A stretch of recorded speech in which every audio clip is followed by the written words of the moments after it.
Salut et bienvenue sur Équilibre Podcast. Moi c'est Équilibre. Je vous présente ce média qui a pour but de mettre en avant un choix éclectique d'artistes qui pratiquent leur art dans la rue, à travers le graffiti ou d'autres formes d'expression. Et aussi d'autres types de personnalités qui ont un véritable lien avec ces pratiques, qui pourront vous apporter une vision supplémentaire à la compréhension de ces mouvements artistiques et culturels. Ce podcast est disponible sur Spotify, Apple Podcasts, Deezer et YouTube. Retrouvez également Équilibre Podcast sur Instagram, Facebook et TikTok. Bonne écoute.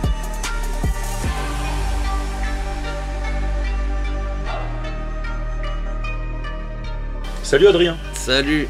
Comment ça va? Bah écoute, ça va, il fait beau, on est en été. Voilà, parfait. Aujourd'hui tu me reçois dans ton studio. Donc pour l'information, pour les gens qui ne te connaissent pas, je me permets de faire ta présentation. Yes. Brièvement. En fait, on s'est connus début 2000 via l'univers du graffiti. Petit coup de vieux quand même. Voilà, exactement. et donc on s'est un peu perdu de vue parce que la vie quoi. Et on s'est retrouvés il n'y a pas très longtemps et je savais que tu avais, via Bess qui m'avait prévenu, monté un super studio d'animation et de création. Yes. Et qui s'appelle Biscuit Studio. Et on va en parler. Mais est-ce que avant ça, tu pourrais un petit peu nous remettre back to the days en mode début 2000, comment ça s'est passé pour toi? J'ai même envie de dire, c'est peut-être avant 2000, je ne sais pas exactement. Non, graffiti, 2000, quand est-ce que ça a commencé 2000 pour toi? tout pile, moi j'avais 13 ans. Et c'est en 2000 que j'ai mis mes premiers coups de peinture sur un mur. Et on avait trouvé avec un pote dans le garage de mon père des crayons. Ah ouais, Ouais. Ah ouais, t'as commencé avec du top du top. D'accord. Et puis je sais pas, on a pris ça, on est parti la nuit, on a commencé à taguer. On s'est fait péter par la BAC en 3 minutes. Ah ouais, d'accord. Ouais, j'ai fait un peu un Ça garde c'était à où vue. tu m'as dit? Dans le 92. Dans le 92, d'accord. Et du coup, ouais, on s'est fait sauter. Moi, j'ai fait ma première garde à vue pour peinture à 13 ans. Les keufs Sympa qui hallucinaient. comme, ok. Ouais, tu vois, les keufs, ils étaient genre, qu'est-ce qu'il fout là, machin et tout. Et en fait, de là, ça nous a piqué de fou. On a une petite peine de TIG, repeindre des murs, ramasser Ah ouais, des... quand même. T'as Ouais, j'ai commencé balayé. direct. Ouais, on s'est fait sauter premier. On a mis 3 traits de peinture vite fait. On n'était pas du tout prêts. Il était Mais 23 heures. qu'est-ce qui t'a, entre guillemets, qu'est-ce qui t'a pris de faire ça à l'époque? C'est ce que t'avais vu? Franchement, Comment l'envie. tu- Moi, j'ai toujours été très rap. J'adorais ça. Tu vois, on faisait des petits dessins, on faisait des lettrages sur nos agendas. J'écoutais Tupac, tu vois, je dessinais déjà des persos et tout. Mais concrètement, t'avais vu, enfin quand je parle niveau graffiti, tag, etc., t'avais vu des choses? Il y avait des choses qui... Très vite fait, ça parce s'est qu'il fait n'y avait pas inconsciemment, en fait. il y avait pas beaucoup d'internet ou de machin, mais ouais, il y avait des murs tagués, il y avait des trucs comme ça. On a Ouais. toujours, ouais, ça m'a toujours attiré. Mais c'est plus pour toi l'univers rap, entre guillemets, Ouais. qui t'a fait aller Ouais. vers du graphe. Ce Enfin, ou truc du tag, hip-hop, ou- tu ouais. vois, ce truc hip-hop à l'ancienne avec Ouais. les 4 piliers, les machins et tout. J'étais clairement pas fait pour rapper, encore moins pour danser. DJ c'était trop technique et je dessinais pas trop mal, donc machin. Et puis ça nous faisait marrer, je pense. Tu vois, on a vu les bombes de peinture, on s'est dit allez, let's go, on fait comme ceux qu'on a croisés avant, tu vois, dans le quartier, etc. Et puis on s'est rendu compte que c'était pas si facile que ça. On a fait 2 croûtes, putain. on s'est mangé genre 2 mois de TIG à balayer les rues de notre ville et payer pour repeindre un mur D'accord. d'un particulier, machin. Mais de là, en fait, ça nous a chauffé à justement mieux s'organiser, être moins con, lasser ses chaussures. Je me suis fait serrer parce que j'ai perdu ma pompe. Et tu sais, c'est l'époque Ah là là, où t'étais, ouais. ta mère T'étais pas en mode t'achète ninja, des... quoi. Non, on n'était pas prêts. On est parti, tu vois, ta mère t'achète une pointure en plus parce qu'il faut que ça fasse l'année. Toi, tu les lasses pas parce que c'est pas stylé de serrer ses chaussures. Et du coup, on s'est fait sauter vraiment nul. Tu vois, Ouais. vraiment les amateurs, tu vois. Mais en vrai, ça aurait dû nous faire flipper. Et en fait, ça nous a juste dit, faut s'organiser. Tu vois. Ouais. Et on a découvert qu'il y avait, parce qu'il y a un peu internet et tout, mais du coup, on a découvert qu'il y avait d'autres bombes de peinture que les crayons. Tu vois, et on a même, pour donner le level d'amateurisme, on a appelé All City à l'époque pour savoir s'il n'y avait pas des endroits où on pouvait peindre. Ah oui, On d'accord. cherchait des terrains, tu Oui, vois, oui. on savait pas que ça existait, Ouais. on disait ouais, je sais pas, un endroit ou machin. Le mec au téléphone nous a dit les gars, il a raccroché, tu vois, genre, c'est quoi ces keufs, tu vois, genre, c'est quoi ces enfants et tout. Et du coup, pendant longtemps, en fait, on a fait du vandal mais pas par attrait plus que ça, si tu veux. C'est juste qu'en fait, il n'y avait aucun endroit où on pouvait peindre. On avait spoté un gymnase où c'était plutôt tranquille la nuit, il n'y avait pas grand monde. Mais notre envie, c'était pas de faire du vandal. Et j'ai toujours adoré voir mes trucs, là que je fais tout seul dans ma chambre, partir sur un mur, tu vois, de 4 mètres par 5, le truc ça a de la gueule. Ouais. Et ce que j'ai découvert après avec les terrains, en rencontrant plus de gens et tout, c'est l'aspect social. Ouais. Parce que quand tu dessines, tu vois, au collège, c'est pas le truc, tes potes ils vont faire du foot, ils rigolent ensemble et tout, toi t'es dans ta chambre avec ton crayon, tu dessines, peut-être au pire t'as un pote qui dessine un peu, mais il n'y a pas cet aspect social, tu vois. Oui, il n'y a pas vraiment raison de partager, à moins d'être dans un truc de dessin, une classe de dessin. Tu vois, et en général, c'est via un prof, et puis un peu chiant et tout. Et du coup, ouais, le côté terrain, dimanche après-midi, soleil, des poteaux, des gens que tu connais pas, des rencontres et tout. Moi, j'ai adoré toute cette époque de on se pose, tu passes ta journée à peindre un mur, à essayer de faire un truc un peu stylé. On s'est posé avant, peut-être pour voir un peu les couleurs, tu vois, se donner un peu des guidelines. Moi, j'adorais ça. Ouais. Ouais, vraiment. Le vandal, c'était marrant, mais j'en ai pas fait. J'ai pas une carrière de vandal. Ouais. Mais non, mais parce que quand on te connaît, forcément, on comprend tout de suite plus. T'es un peu dans la même veine que moi à ce niveau-là. Puis j'ai envie de dire même un point de vue du groupe dans lequel on s'est retrouvé, l'Exaucé. Ouais, de fou. C'était vraiment la démarche. Et c'est une démarche, je pense, qui va aussi avec l'époque. Je me rends compte, en fait, plus je discute avec les gens d'une autre époque, plus ancienne que la nôtre, ils n'ont pas du tout la même mentalité que nous, en fait. Nous, on a eu plus une mentalité, pour certains, pas tout pour tout le monde, mais de recherche un peu d'esthétisme, d'expression, de retransposer des choses qu'on a envie sur le mur, enfin voilà, qui peuvent avoir un esprit hip-hop ou pas d'ailleurs. Mais et du coup, cette histoire pour toi du graffiti, elle a commencé donc du coup comme ça, avec un peu violent, un peu, enfin à ta façon en fait. Et comment après ça s'est transformé? Est-ce que des rencontres? Non, ouais, petit à petit en fait on s'est déjà en fait on avait mangé 8 mois de sursis amende. En gros, tu fais la moindre connerie, tes parents se mangent une amende. Il y a ça aussi. Mineur. Un sursis, putain. Et du coup, on avait 8 mois de vas-y, on essaye de la faire un peu tranquille et tout. Et ensuite, comme je te disais, nous on connaissait pas trop l'existence des terrains, le côté cool de la peinture. Du coup, on peignait surtout la nuit, on essayait de faire des missions, on s'était organisé, on s'est plus jamais refait péter. D'accord. On serrait nos chaussures, on mettait des vêtements qu'on pouvait tèche si besoin, pas de pièces d'identité dans les sacs, etc. Tu vois, donc on s'était un peu professionnalisé. Et en fait, de fil en aiguille, en allant chez All City, parce que pareil, on avait lâché les crayons, c'est bon, tu vois, on a découvert que il y a des belles couleurs et des belles peintures et qu'on peut choper ça. Et en fait à All City j'ai croisé deux gars, Bess et Stupide des Exaucés. Mais vraiment par hasard quoi, tu vois, je crois que j'ai été poli. Je suis arrivé après eux, mais le vendeur a commencé à prendre ma commande, j'ai dit ah non mais il y a les deux poteaux, ils sont là. Et puis en fait après on s'est recroisés au niveau du métro. Et puis là, on commence un peu à discuter. Ils me disent ah mais nous on peint porte de Saint-Ouen, petite ceinture, machin et tout. Si tu veux, viens dimanche. Moi j'avais, je sais plus, mais je devais avoir 16 piges, un truc comme ça, 15-16 ans. Eux ils étaient un peu plus vieux. Et du coup j'y suis allé. Et de là, de fil en aiguille, j'ai découvert ce que c'était un terrain vague. Où on pouvait peindre sans flipper qu'il fasse que les keufs arrivent, machin. Enfin tu sais, moi c'était une vraie libération de. Il y a une zone là, on peut peindre tous ensemble, on rigole. On n'est pas en stress de j'ai 5 minutes pour faire une croûte et puis ça sera moche, parce que c'était moche, tu vois, ce qu'on faisait à l'époque. Et ouais, de fil en aiguille, en fait, on s'est retrouvé à peindre quand même hyper régulièrement porte de Saint-Ouen sur cette petite ceinture avec des murs bien pourris. Ils étaient bien crado les murs, mais franchement, c'était stylé de fou et ça nous a permis d'expérimenter plein de trucs, d'avoir plein de gens qui passaient par là. Toi t'es arrivé à un moment, enfin tu vois, il y a plein de sensibilités différentes et de délires différents qui sont venus s'accoler à tout ça quoi. Non, je suis ouais, en fait c'est vrai que ce truc de la PC, pour moi c'était un peu l'endroit où le Exaucé pour moi. C'était la maison. Hein. Voilà, c'était vraiment. C'était la maison. Je sais que Bess et Sayen habitaient juste à côté, donc voilà, c'était un peu the place to be pour nous quoi. C'est ça. Et donc toi en fait, tu as rencontré le groupe, moi je suis arrivé après. Qu'est-ce qui t'a plu du coup dans ce côté Moi j'étais le gamin, tu vois, j'étais mineur, eux ils avaient tous plus de 20, 25 ans, etc. Et moi j'étais le gosse, tu vois, du groupe. Moi en plus à ce moment-là, adolescence un peu compliqué, tu vois, un peu en rébellion et tout. Bon, en fait, j'ai découvert, ça m'a grave sorti de l'endroit où j'étais. Ouais. Pas dans le sens, je suis pas dans le ghetto ou ce que tu veux, mais justement, ça m'a ouvert à d'autres sensibilités, d'autres gens, d'autres cultures, d'autres manières d'appréhender la vie, etc. Avec des un peu plus vieux.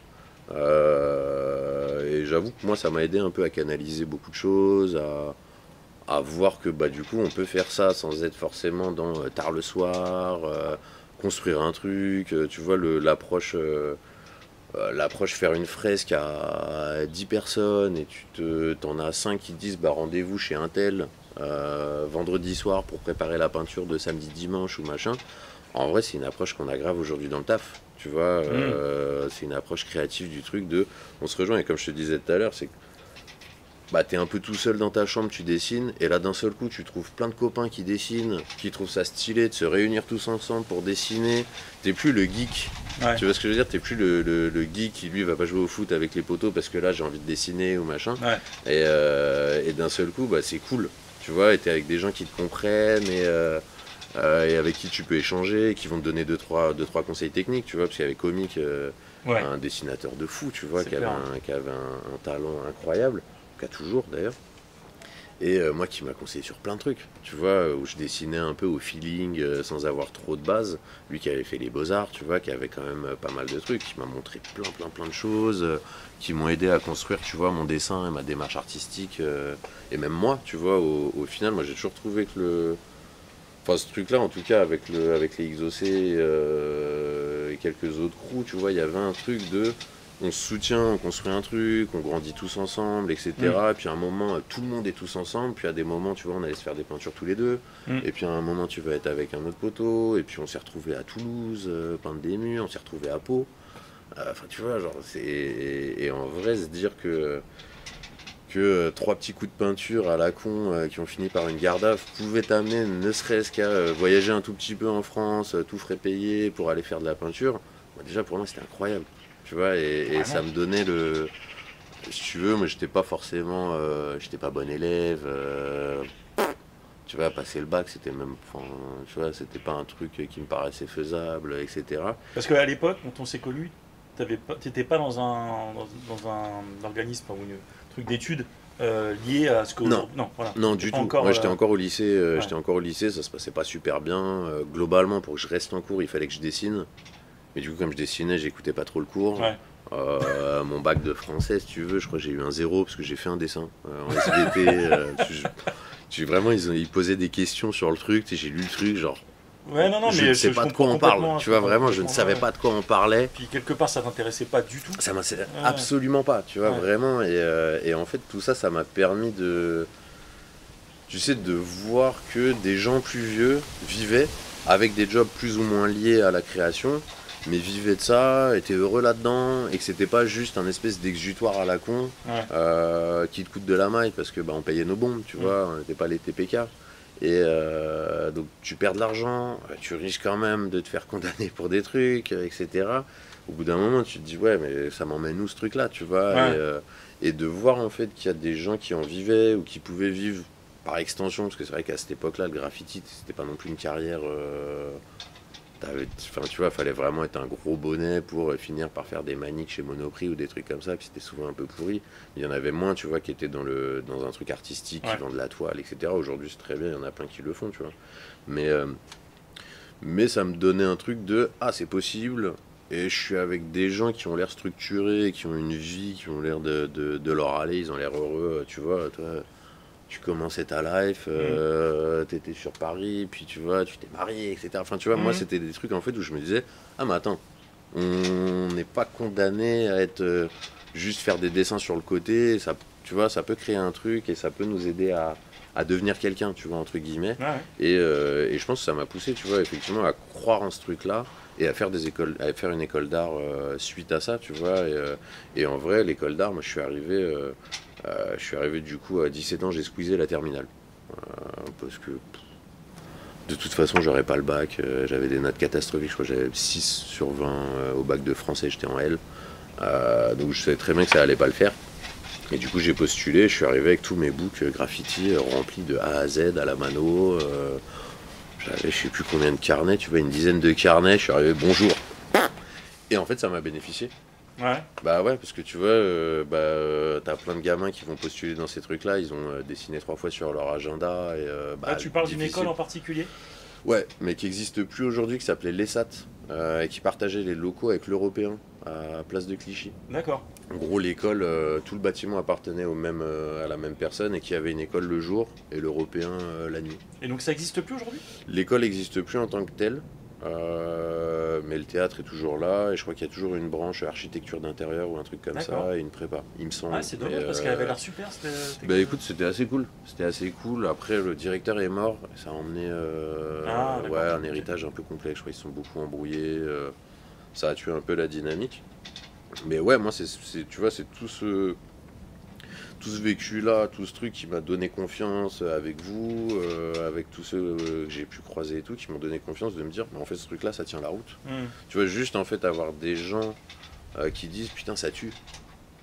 C'est con, tu vois, mais tes dessins, tu les montes pas forcément, etc.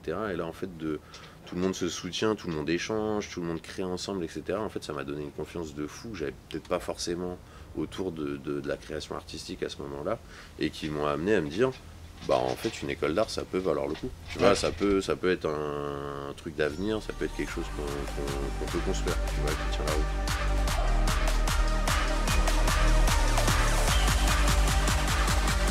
On dit sur le studio, mais si on commence à avoir des meilleures références et tout, mais moi je parle très peu de mon taf à l'extérieur. Parce que ça reste de visu extérieur, tu vois, on fait des dessins animés essentiellement dans le rap.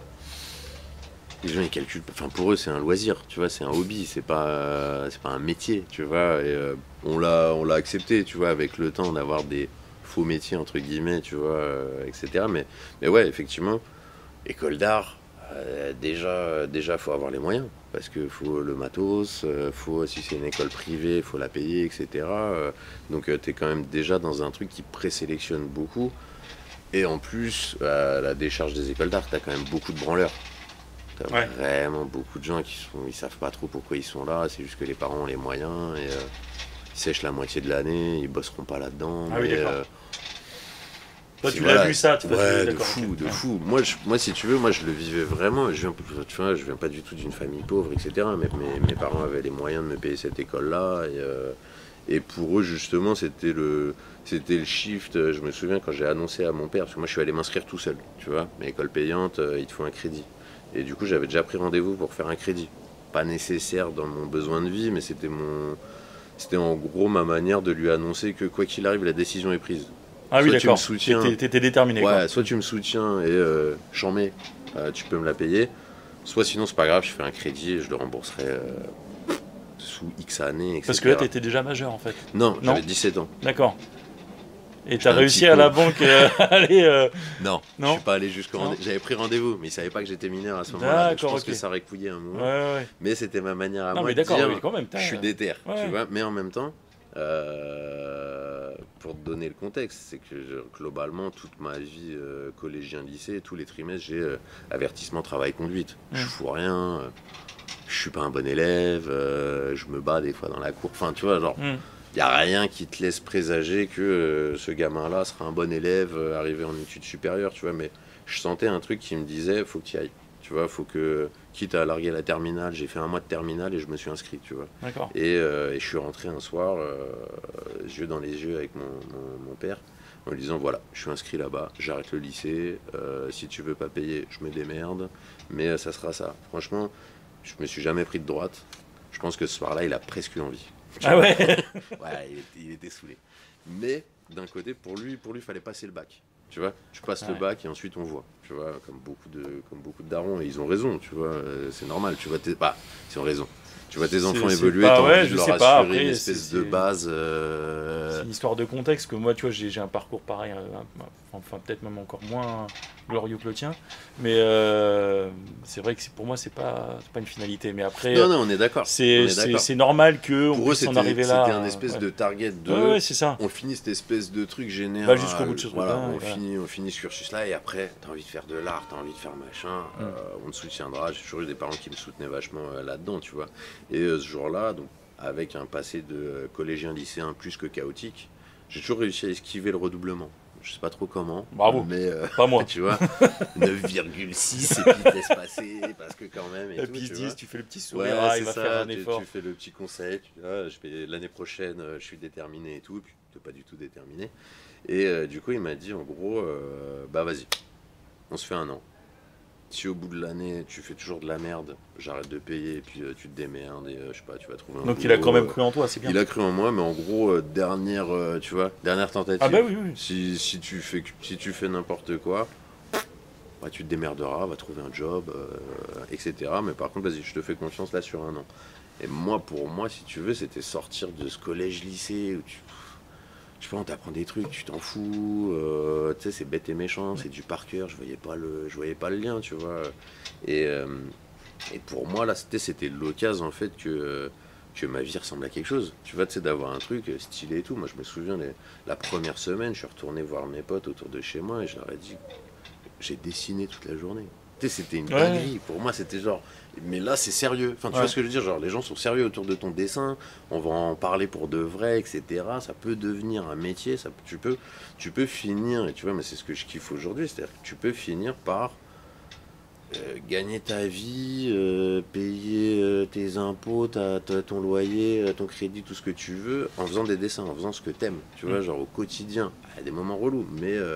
Mais voilà, moi, cette année-là, ça m'a permis d'entrevoir que je serais pas obligé. Moi, je suis très angoissé par les métiers de merde, tu vois, sans manquer de respect à quoi que ce soit, mais tu vois, avec un petit patron, un machin, un truc et tout, je suis pas fait pour ça. J'ai fait un stage chez Paul, tu vois, en boulangerie, et force à tous ceux qui font ça, parce que c'est une dinguerie quand t'as un manager de merde qui vient te mettre des coups de pression alors que t'essaies juste de bien faire ton taf.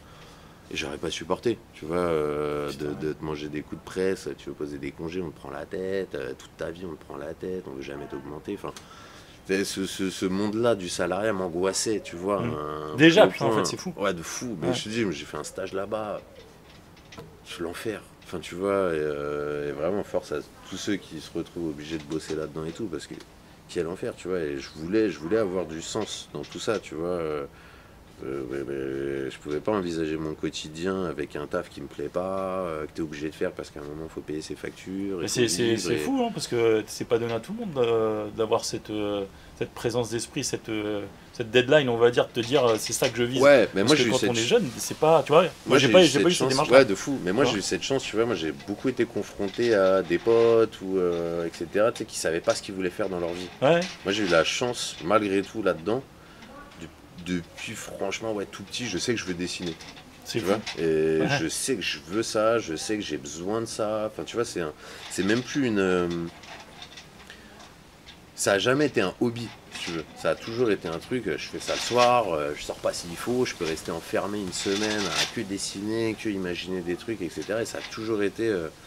j'ai toujours eu besoin de ça. Tu vois, c'est pas pour se détendre ou machin, c'est là, il faut que je crayonne, tu vois. Et j'avais toujours des feuilles dans mon sac, tu vois, je faisais des heures de RER, je dessinais tout le temps... je me relevais la nuit pour dessiner des fois, enfin tu vois, vraiment, ça a toujours été un truc qui me... C'était carré dans ta tête, quoi. Après, au début, je pensais que je voulais faire de la BD. J'ai fait 3-4 pages de BD. Mais après, ce que tu fais aujourd'hui, quelque part... c'est pas si loin que ça. T'es obligé de t'en rapprocher un peu pour arriver à faire des planches. BD trop long, trop là, il faut redessiner encore le mec, laisse tomber. Et puis après, je pensais que je voulais être graphiste, et puis j'ai découvert l'anime, mais bon, ça, on va développer après. Mais ouais, en tout cas, moi, voilà, cette première année, en fait, moi, je me suis mis une pression de ouf, parce que je me suis dit, globalement, dans tes études jusque-là, ça a toujours été chaotique. Et là, pour une fois, en fait, t'as un endroit qui t'intéresse, avec des gens qui potentiellement peuvent t'aider à créer un truc, qui peuvent... J'avais peur, moi, tu vois, quand je suis arrivé là-bas, de me retrouver en étant le plus nul de tous. Ah ouais, d'accord. Ouais, c'était une pression de fou. Je me disais, waouh, putain, merde, ils doivent avoir un level de bâtard, tout va bien dessiner et tout. Et en fait, ça allait. Tu vois, j'étais pas dans les derniers et tout. Et du coup, tu sais, en fait, ça te redonne confiance. Bah, bien sûr. C'est tout ce truc de confiance, de se dire, bah là, en fait, les gens, ils trouvent que c'est stylé. J'ai des bonnes notes. Pour la première fois de ma vie, j'avais des bonnes notes, si tu veux. C'est, genre, ça m'était jamais arrivé. C'est hyper valorisant. De fou, tu vois. Et j'ai fini, ouais, tu vois. Maître de projet de fin d'année, t'es dans les meilleures notes de la classe, etc.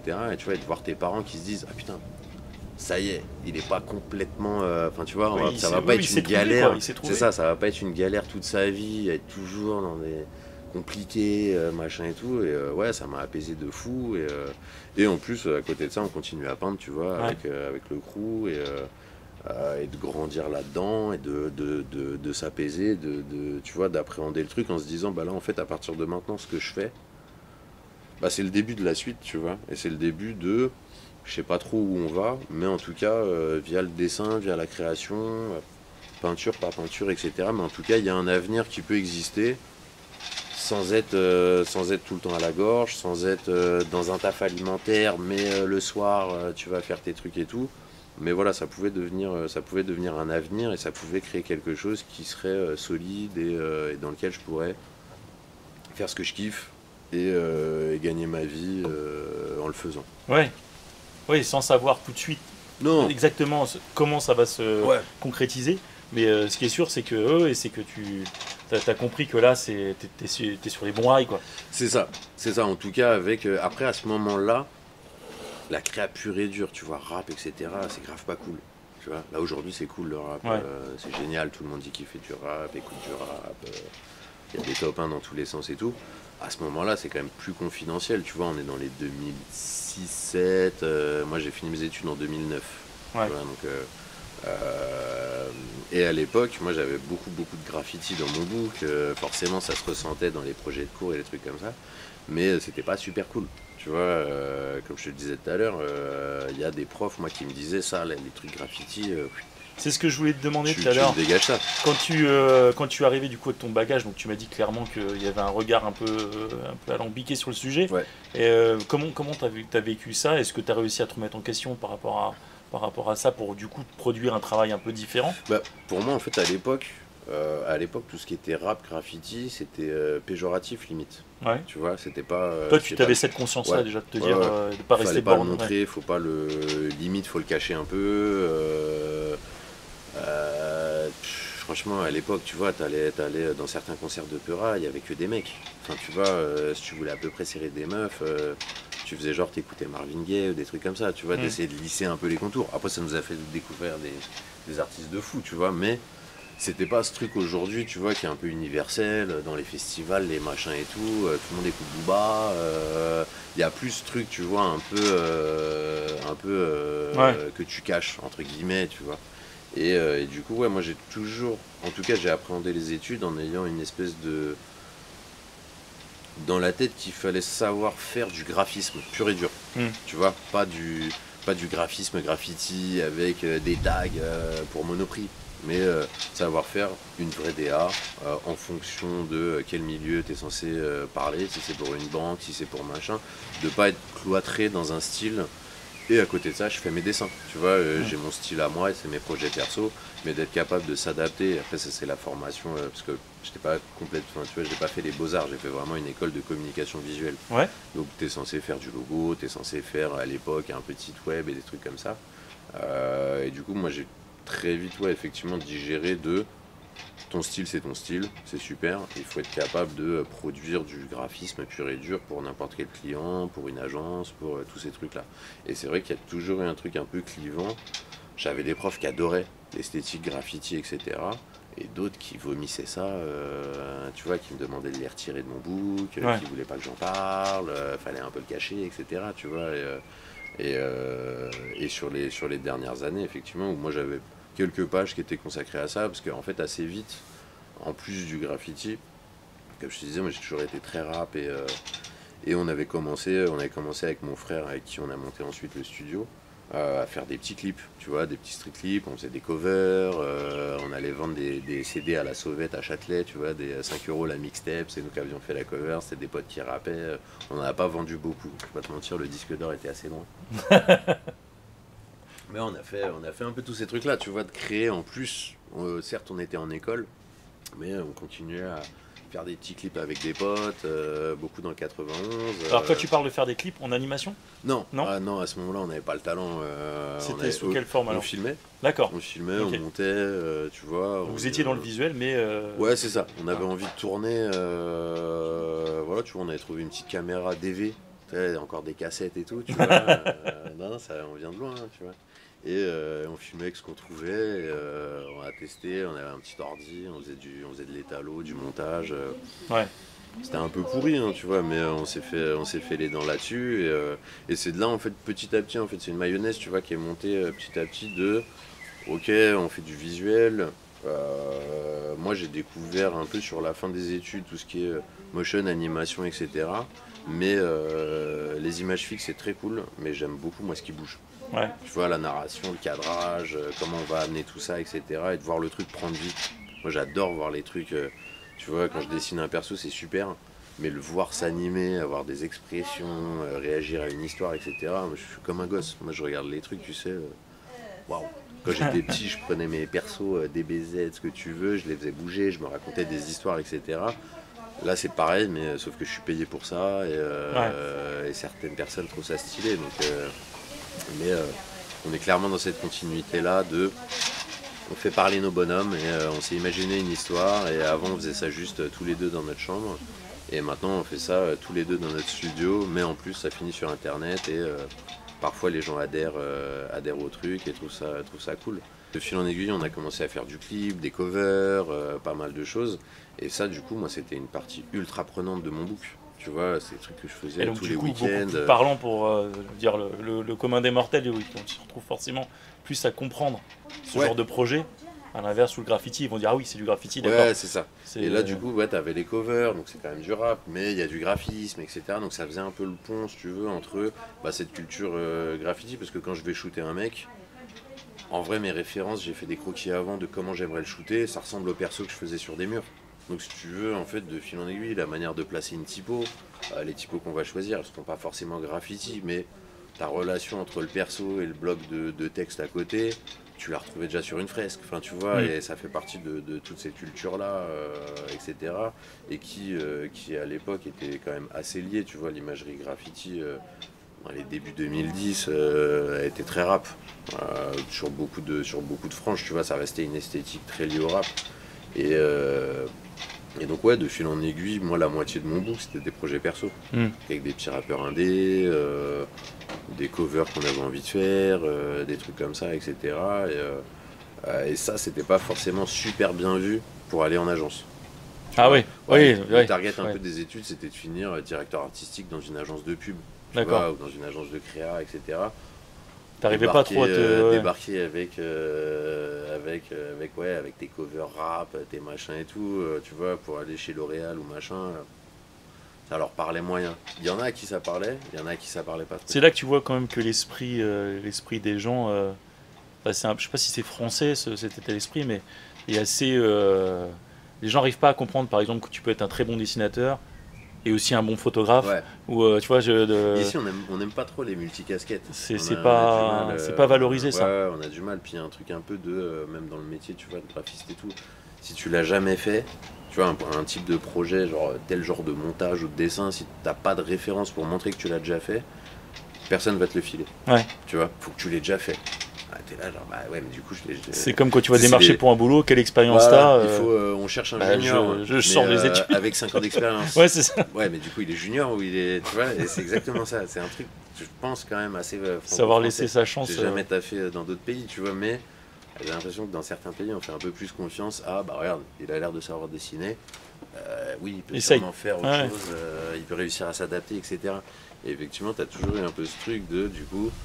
Ah ouais, mais s'il fait du rap, s'il fait des trucs dans une esthétique comme ça, est-ce qu'il saura s'adapter au reste, etc.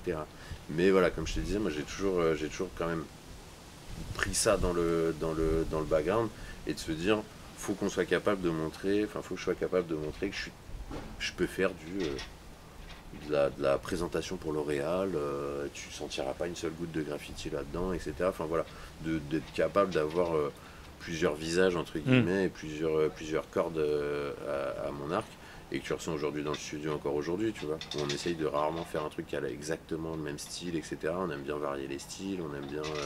Moi je me fais vite chier, tu vois, si je fais toujours la même esthétique. J'aime bien changer, tu vois, j'aime bien justement avoir un C'est brief. drôle, c'est que tu dis ça, et en même temps, moi je trouve que je regarde tout ce que tu fais depuis que je connais Biscuit Studio, et je trouve qu'il y a une patte quand même, tu vois. Il y a une patte, il y a un global, de toute façon. Tu vois, j'ai vraiment plus qui est connu le avant. Ouais. Je dis putain, c'est fou. Parce que je revois tes persos. On n'a pas tout publié, on publie pas tout, tu vois. Il y a des trucs qu'on fait en corpo, maintenant un peu moins, mais à l'époque on faisait en corpo vraiment graphisme pur et dur, tu vois. Là, tu sentiras pas de patte, je te le montre. Oui, j'imagine, forcément. On savait s'adapter, tu vois. Mais effectivement, aujourd'hui, de toute façon, c'est les mêmes personnes qui dessinent. Donc, même si on passe d'un truc hyper sérieux à du cartoon ou des trucs comme ça, forcément, c'est la même personne qui dessine, donc tu le sens. Mais ouais, en tout cas, tout le long des études, il y avait ce truc un peu de... c'est stylé, il fait des trucs à l'extérieur, et certains profs adoraient ça, et d'autres regardaient ça d'un œil un peu...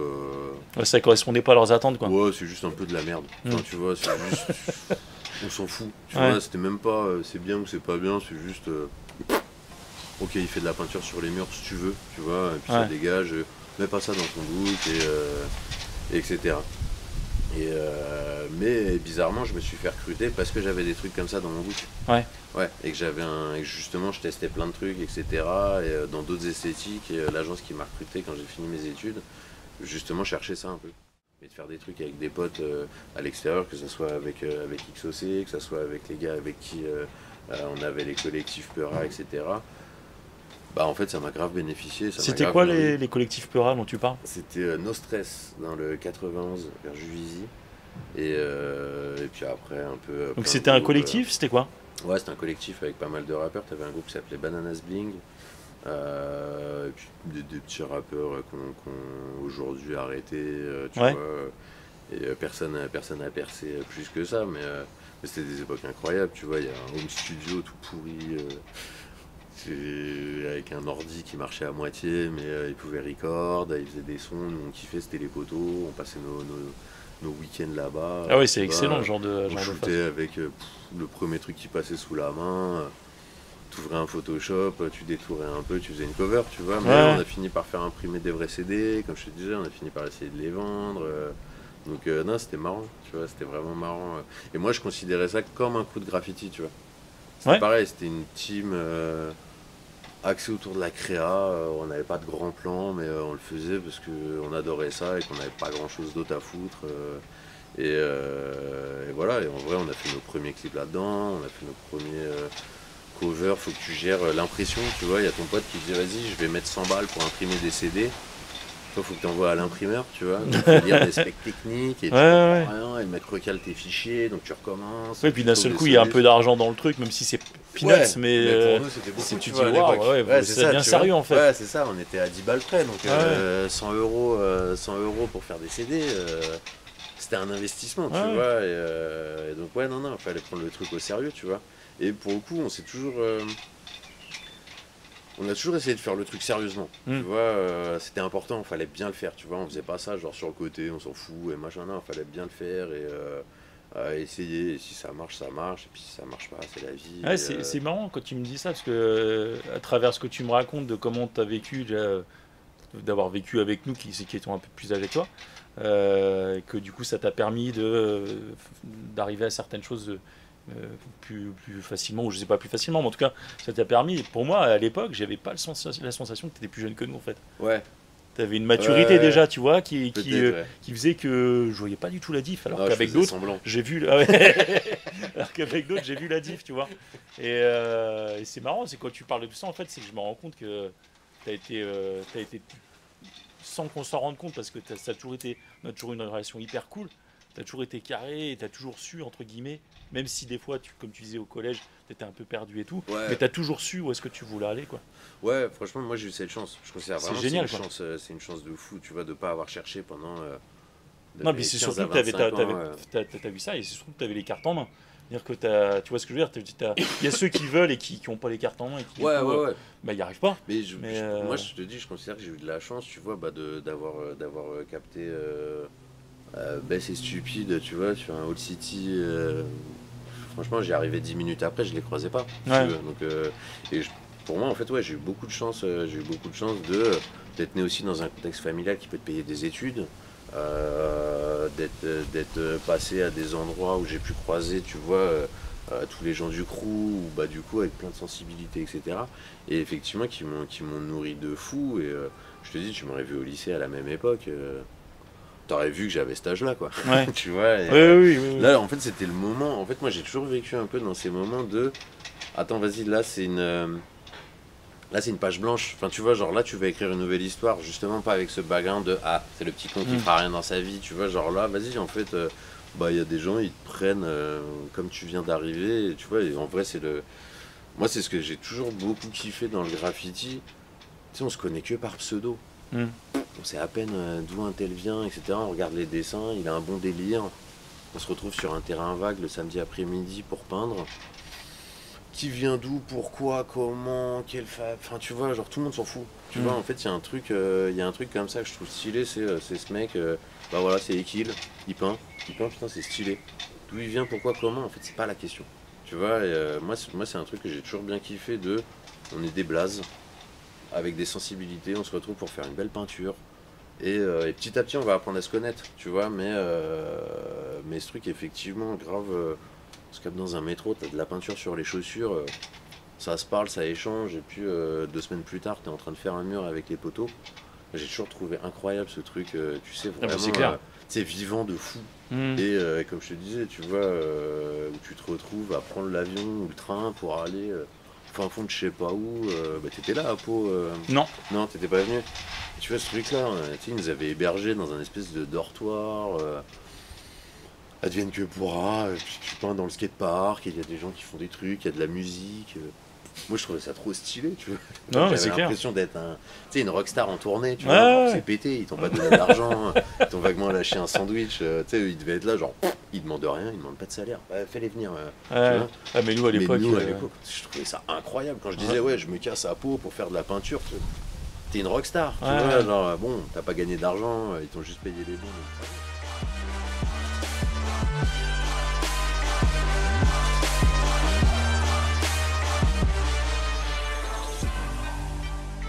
Je sais plus, 91 et en fait ils nous avaient pris un hôtel mais c'était super loin et personne n'avait de voiture. Et du coup, il fallait marcher, je crois, 1h30 pour y aller. On avait décidé, parce que c'était l'été, donc on s'était dit, il fait chaud, on dort dehors, on s'en bat les couilles et tout. Sauf qu'en fait, vers 2h du mat, il pelait de ouf. Ah bah ouais. On était gelés, on était en short, t-shirt, personne n'avait pris un manteau, machin. Et on a fini par rentrer en scred dans le gymnase autour duquel on peignait, tu vois.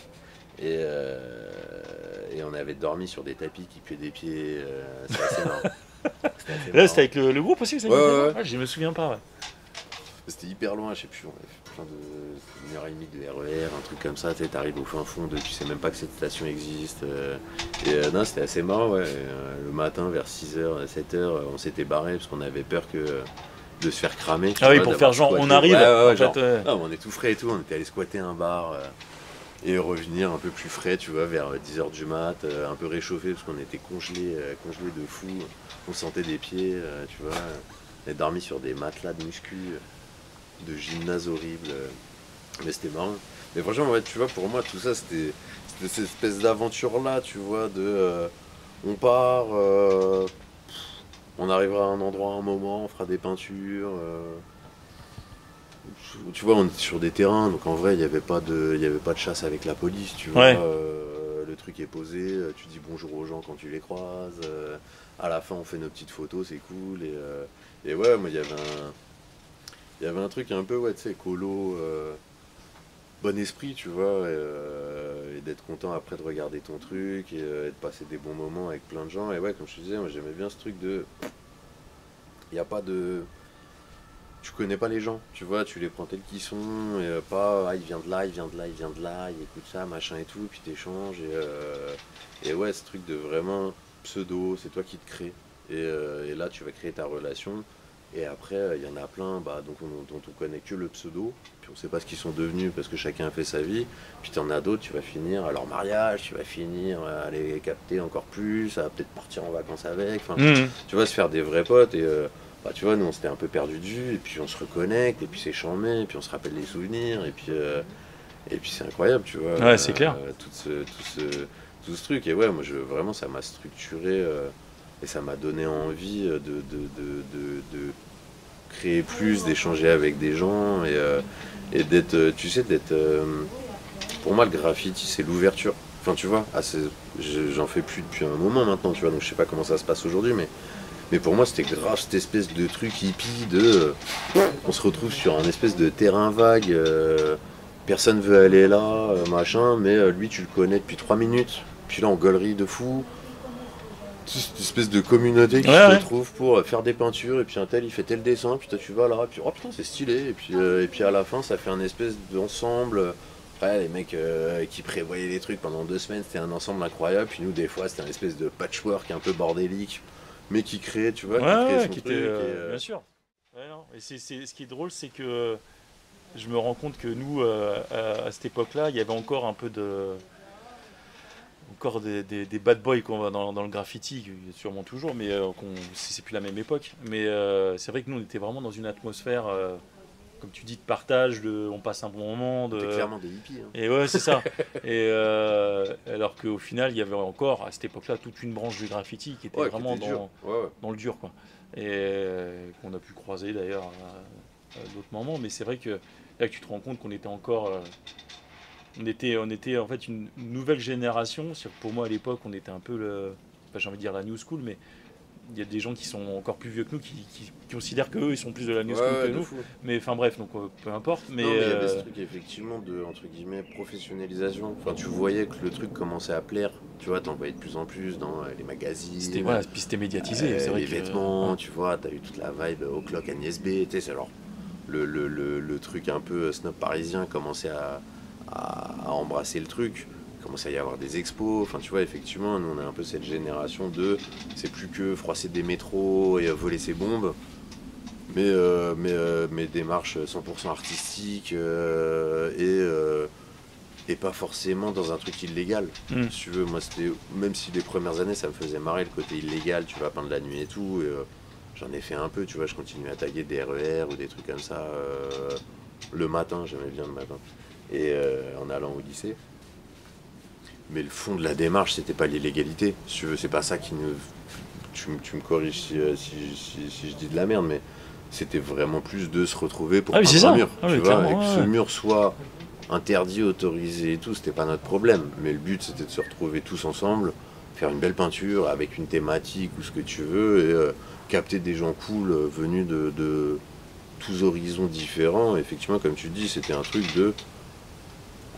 on faisait des dessins, tu vois, on faisait de la peinture et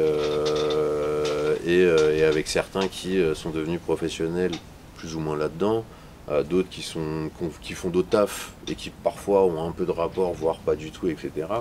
Mais effectivement, tu avais un peu plus de potentiel à venir, tu vois, avec ça. Et je pense que toute notre géné, on le savait un peu, tu vois, on sentait le truc monter, etc. Et que tu pouvais devenir graphiste, tu pouvais devenir peintre, ou avoir un métier un peu en lien avec ça, ou que ça nourrisse ton taf à côté, tu vois. Je sais pas si toi, au niveau de ton taf que tu faisais, ça nourrissait un peu. Mais... Pas vraiment, en fait. Mais tu vois, c'est ce que j'allais dire, c'est que, contrairement à ce que tu dis, mais c'est vrai que j'avais tendance à pas du tout voir d'avenir, pour moi, dans ce que je faisais. Je faisais pour kiffer, vraiment à 100%. Et d'ailleurs, c'est pour ça qu'à un moment donné, j'ai arrêté, parce que je kiffais plus. Moi, j'ai tendance à faire. Puis à un moment donné, tu t'épuises. Enfin, moi, je m'épuise. Et du coup, je prends plus le plaisir. Donc, du coup, je fais de la merde. Mais du coup, c'est une vraie démarche. Il y a une vraie démarche là-dedans, quoi. Je sais pas, une sorte de thérapie, même, j'ai envie de dire, quand tu fais du graffiti avec les gens, parce que tu te partages des moments. C'est extraordinaire. Mais c'est vrai que moi, j'ai pas eu.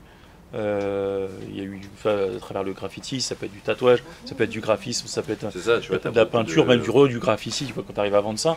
Mais moi, j'avais pas encore ce truc-là à travers mon métier qui était aussi artistique, dans lequel je m'épanouissais beaucoup aussi. Donc j'ai pas eu ce besoin forcément, même si maintenant au final ça se lie aujourd'hui.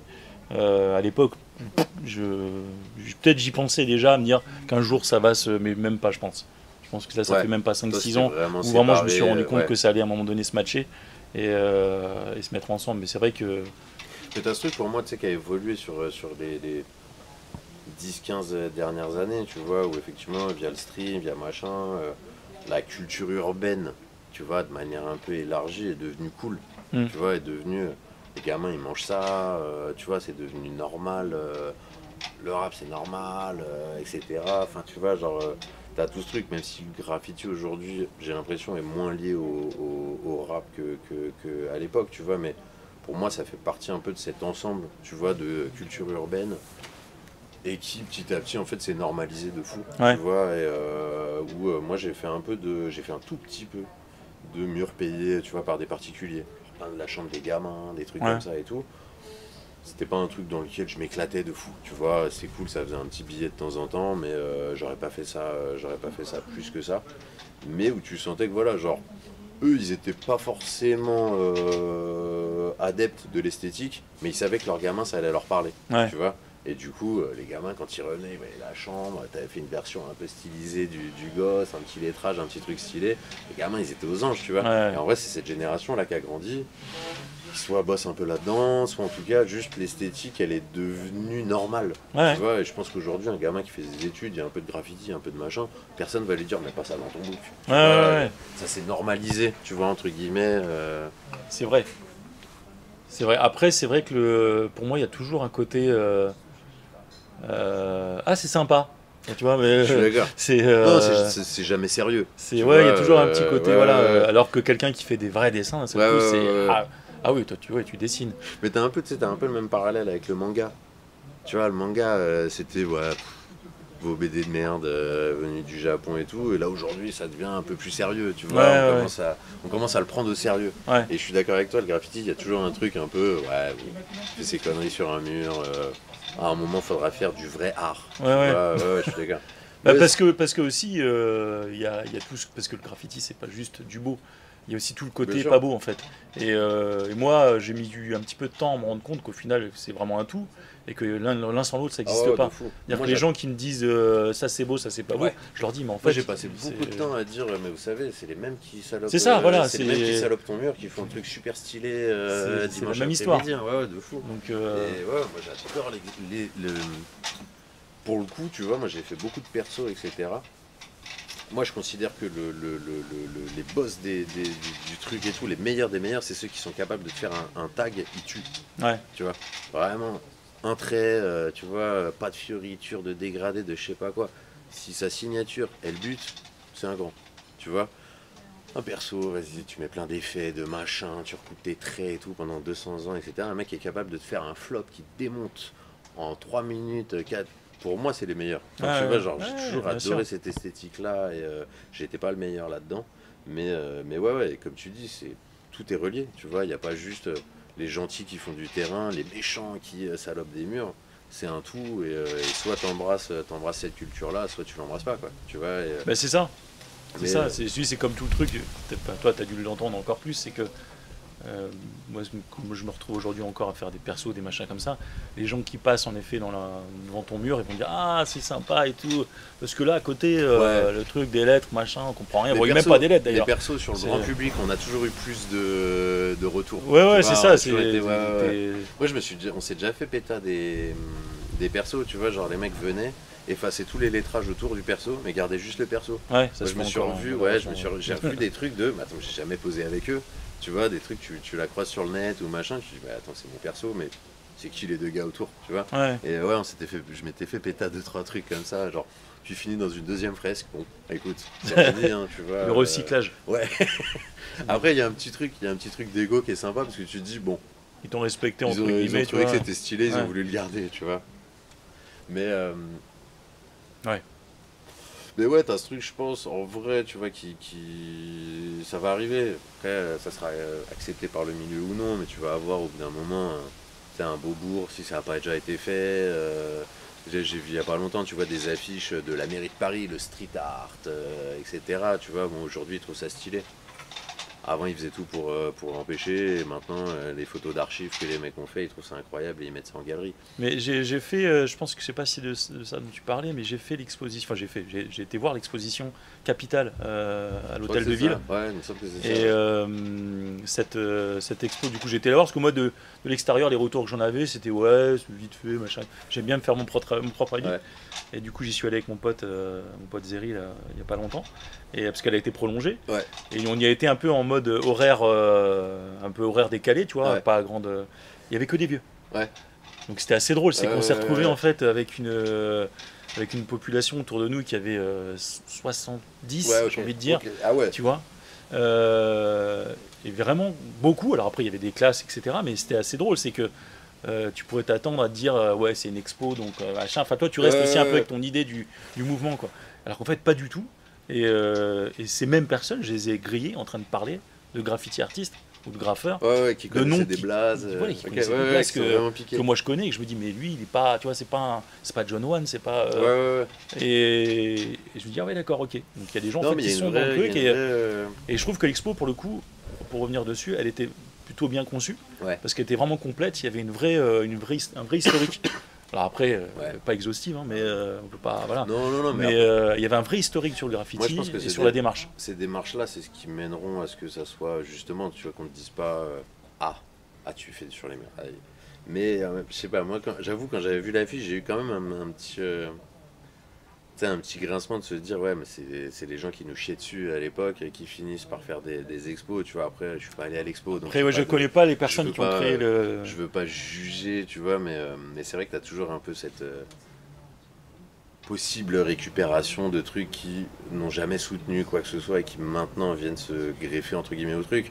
Après, c'est l'évolution, ça fait partie du truc et il faut un moment que sinon tu restes toujours cantonné à ton petit terrain vague où personne te voit et où on reconnaît pas les artistes. Donc c'est toujours une bonne chose qu'on reconnaisse les artistes, tu vois.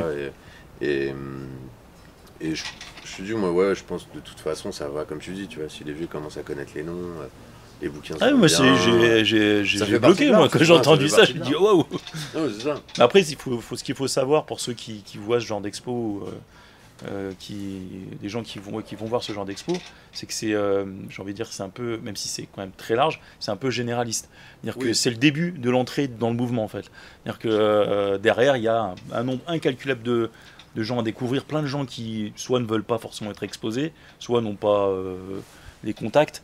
Mais c'est une culture qui est tellement riche et tellement profonde. Fou. Tu peux aller découvrir des gens. Moi, je suis toujours un peu schizo sur ces trucs-là. Je suis partagé entre faut que ça reste confidentiel entre nous pour pas polluer le mouvement entre guillemets. Ouais. Et en même temps, bah ouais, mais faut que les gens reconnaissent que ça tue. Tu vois, donc je suis toujours un peu, tu sais, un peu genre bien pas bien. Tu vois.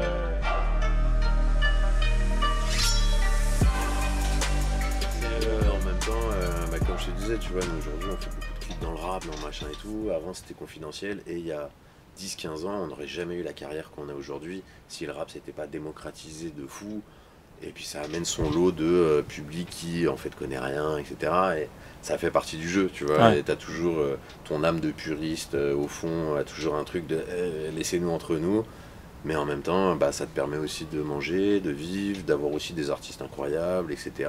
Et il faut de toute façon embrasser tu vois, les démarches qui visent à populariser le truc, etc.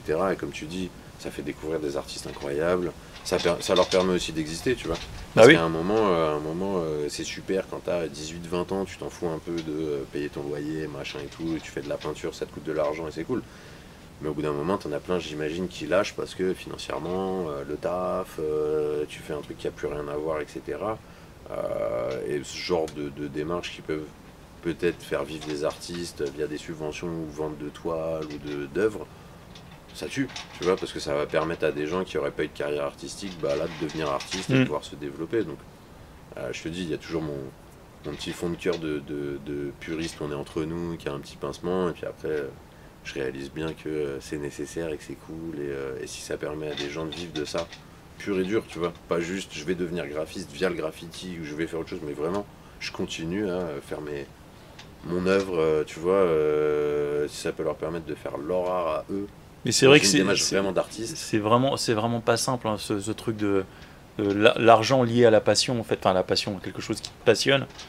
Je pense notamment, là, ça me fait à chaque fois penser à Nohart. Tu te rappelles de Nohart? On avait peint avec lui justement au terrain à Gambetta. Ouais. Qui fait ses flowers et tout. Fou.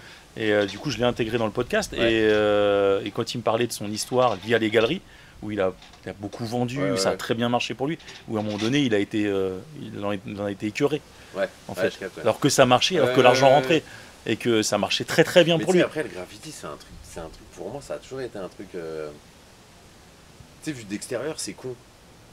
Enfin, dans le sens où, tu vois, dans les 2000-2010, concrètement, tu vas payer tes bombes.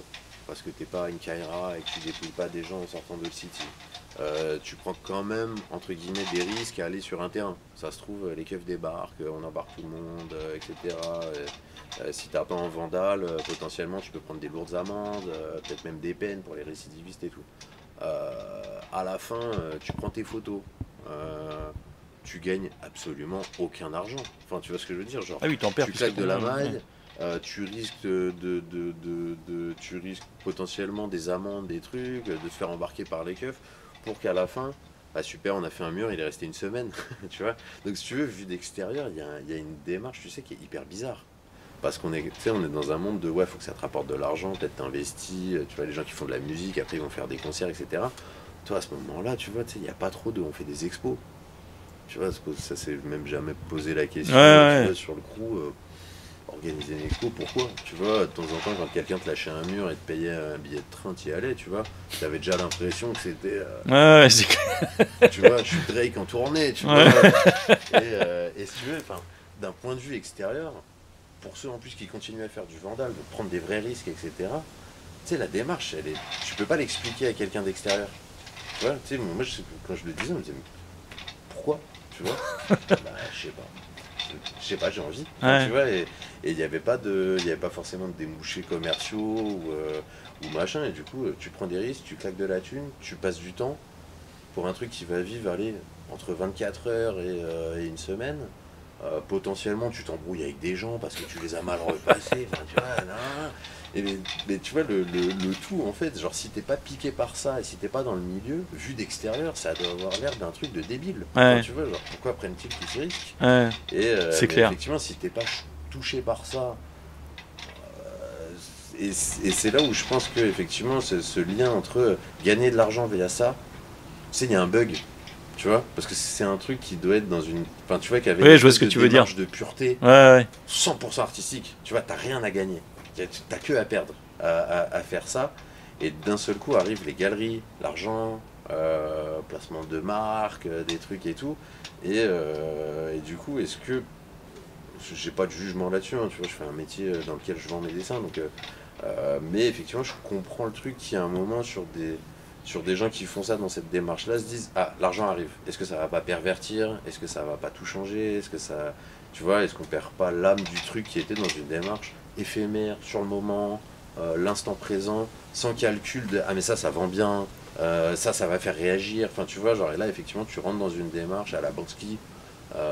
Faut faire réagir. Ça va péter des murs, ça va les découper, machin, faire monter la cote. Enfin, tu vois, genre, tu rentres dans un truc qui, pour moi, après c'est ma vision, tu vois, un peu old school, mais pour moi qui est anti-graffiti, tu vois, qui justement s'affranchit des règles, on s'en fout, on va prendre où on veut, on se retrouve entre potes, on n'a rien à gagner, mais on le fait parce qu'on kiffe, tu vois, et pour moi, effectivement, ce truc-là, potentiellement peut venir un peu en clash avec cet état d'esprit de base. Il faut que ça évolue, et comme je te dis, j'adore voir des artistes qui peuvent s'exprimer par eux-mêmes, payer leur vie avec ça et s'affranchir d'un job salarié ou de machin. Et c'est super, tu vois, mais effectivement, il y a une réflexion et forcément, ça a dû poser des problèmes à pas mal de gens de se retrouver j'étais dans une démarche totalement libre et sans contrainte du coup, ça se commercialise. Tu vois, et moi, par exemple, j'ai arrêté. Le côté graffiti, etc. Après, quand j'ai commencé à bosser, tu vois, en agence et tout, j'ai arrêté, mais non pas que j'avais, que ça clashait avec le truc, tu vois, mais déjà, moi, je me voyais pas faire des b-boys pendant 50 ans, tu vois, fallait que je fasse évoluer mon truc, etc.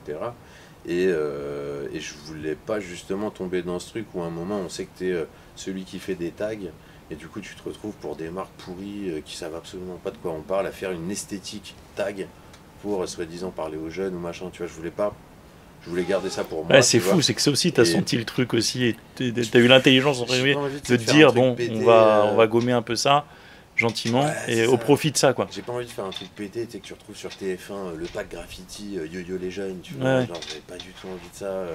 Moi, je voulais laisser ce truc. Ça, c'est quelle époque, quand tu parles de... Ouais, début 2010, tu vois. D'accord. 2010-2012, dans ces eaux-là, tu vois, où moi, je commence à taffer, on a monté un premier collectif de graphistes. Pur et dur, mais on savait pas trop, on faisait un peu de vidéo, on faisait un peu de graphisme qui s'appelait MA3. Et ça, effectivement, il y avait très très peu d'esthétique rap, hip-hop, graffiti, etc. Parce que non, j'ai pas envie de vendre à Micheline, tu vois, un truc où elle a l'impression que c'est du graffiti, et toi, en fait, tu le vends, mais tu sais très bien que ça correspond pas du tout à l'état d'esprit. Et je préférais faire du truc 100% graphiste. Ouais. Tu vois, vas-y, t'as une commande, on te l'a fait, ça sera joli, etc. Plutôt que d'essayer de vendre une esthétique graffiti à des gens qui comprennent rien et qui vont avoir trop d'avis. Et pour moi, c'était pas un... Tout ce qui était graffiti, c'était pas un job, tu vois, c'était un kiff. Et j'ai eu beaucoup de mal, moi, au début, à vendre même de l'illustration. Parce qu'en fait, dès qu'on essayait de me commander, je voudrais un perso comme ça, je voudrais ça, tel esprit et tout, page blanche, impossible de dessiner. Ça te bloquait, quoi. Si c'était pas ma démarche à moi, de machin et tout, et je buguais pendant des semaines sur des dessins. J'en ai vendu très très peu au début parce qu'en fait, je me sentais bloqué. Tu vois, je pouvais pas faire ce que moi là, ça me faisait kiffer. Puis au bout d'un moment, tu vas arriver à 25-26 piges, genre bon, tu fais des b-boys stylés. Je me sentais plus en phase, tu vois, avec le truc de vas-y, t'as peut-être passé l'âge de faire ça. Et ça a pris un peu de temps à revenir. Nous, on a fait moi, j'ai arrêté, enfin, j'ai pas fait de clip en anime tout au début. Je dessinais très peu, etc. J'avais limite lâché, tu vois, complètement de dessiner. Mais on faisait beaucoup de clips tournés. Tu vois, on a fait des clips pour Rimka, on a fait de la variette. Pour Rimka aussi, vous avez fait, on c'est a super. fait pas mal des hors-séries avant que ça se remette à être très très bankable le rap.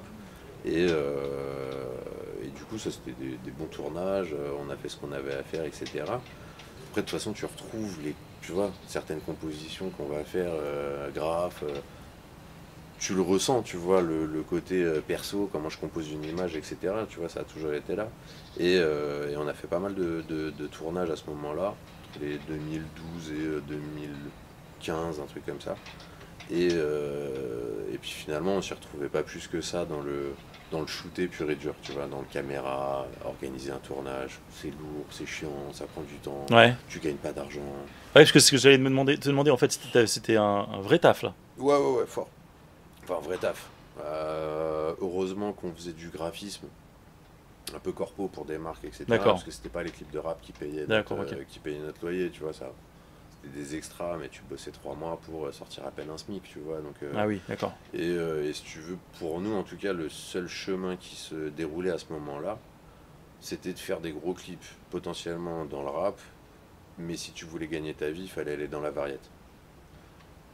Vraiment pas ma cam, j'ai pas les codes. Quand tu dis variette à cette époque-là, ça correspond à quel... D'accord, ok. Chimène Badi, tu vois, ce genre de trucs. Et on a pitché, tu vois, on a fini par faire des petits trucs chez Major Company ou des trucs comme ça, tu vois. Et déjà à l'époque, un clip de Peura, même sur des gros artistes, avait entre 5 et 10 000 euros de budget. Là où sur des artistes variettes inconnus, t'avais 30 000. D'accord. Donc si tu veux, nous on sentait pas le truc de se dire, on a toujours aimé le rap, on voulait bosser, que ça soit notre base de travail. Je me sentais pas du tout de faire des clips de rap pour finir dans la variette, tu vois, et de finir par faire des clips pour Florent Pagny. Oui, que ça glisse progressivement, sur je vois ce que tu veux dire. Tu t'acceptes parce que dans le rap il n'y aura jamais d'argent, donc t'en fais 1 ou 2 par an pour pas gagner trop de mailles, mais le reste de ton business c'est de faire des clips pour Florent Pagny, Garou et machin. Tu vois, vraiment ça me tentait pas. Du coup on a annoncé entre guillemets qu'on arrêtait de faire des clips. Terminé, on tournerait plus, etc. Mais qu'on ferait que un clip d'anime par an. D'accord. Voilà. et si des gens voulaient, etc. Et là, on a check Oxmo Puccino. Et ça s'est fait de fil en aiguille, où on a fait Le Marteau et la Plume, donc notre premier vrai clip de Peura en animation. Après, on faisait des trucs en télé, on faisait du graphisme à proprement dit là-dedans. Mais ouais, moi je te dis, ouais, j'ai été diplômé en 2009, j'ai bossé de 2009 à fin 2010 en agence de pub. Et après... Donc salarié? Ouais, okay. Ouais, salarié. C'était marrant, mais voilà, moi je suis pas fait pour ça. J'aime la liberté de freelance ou monter son propre studio et ces choses-là. Mais on a toujours le rap derrière la tête et on sentait que c'était pas forcément le truc qui pouvait nous faire gagner notre vie. Et puis de fil en aiguille, on faisait plus du corpo, on faisait plus, tu vois, des trucs pour des banques, enfin voilà, du graphisme et du motion pur et dur. Il n'y a plus un zeste de graphe là-dedans, et de toute façon on n'a pas forcément envie d'aller vendre à Crédit Agricole une esthétique hip-hop, tu vois. Ouais. J'ai pas envie de... Oui, toujours pareil, à moins qu'ils te demandent un truc pour les jeunes, machin, comme tu disais tout à l'heure. Tu vois, et faire la carte jeune avec des tags qui écrivent Crédit Agricole, non. Ouais. Je file ça à d'autres, mais moi je le sens pas, tu vois.